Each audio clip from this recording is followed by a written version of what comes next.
देखो, शीर्षलम या ऊंचाई या लंबवत, इंग्लिश में शीर्षलम को एल्टीट्यूड, ऊंचाई को हाइट और लंबवत को परपेंडिकुलर कहते हैं। और एक माध्यिका होती है, ये दोनों लगभग सेम होता है, लेकिन थोड़ा सा अंतर है।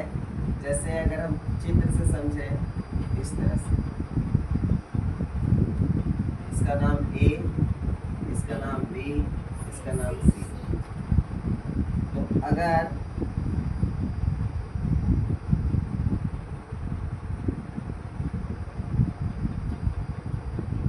शीर्षलम या ऊंचाई या लंबवत कहे तो कोई अगर रेखा अगर सामने वाली भुजा पर अगर समकोण बनाती है तब उसको हम कहते हैं शीर्षलम या ऊंचाई या लंबवत। लेकिन माध्यिका जो होती है वो सामने वाली भुजा पर लंब बनाती नहीं है। ये सिर्फ सामने वाली भुजा को दो भागों में बांटने का काम करती है। इसका मतलब कि सामने वाली भुजा के मध्य बिंदु, अगर यहाँ से यहाँ तक की अगर दूरी अगर 10 सेंटीमीटर है तो बीचों बीच 5 सेंटीमीटर जो हाथ कर सकती है वहाँ मिलाने का काम करती है।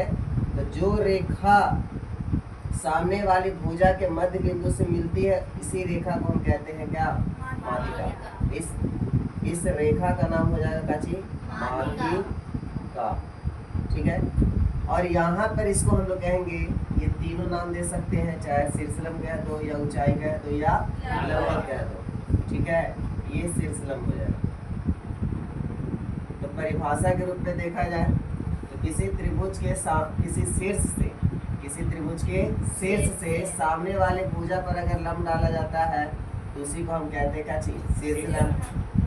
और इसमें अगर हम परिभाषा दें माध्यिका का तो हम लोग कह सकते हैं कि वह रेखा जो किसी त्रिभुज के शीर्ष से सामने वाली भुजा के मध्य बिंदु से मिलाई जाती है तो उसे हम क्या कहते हैं?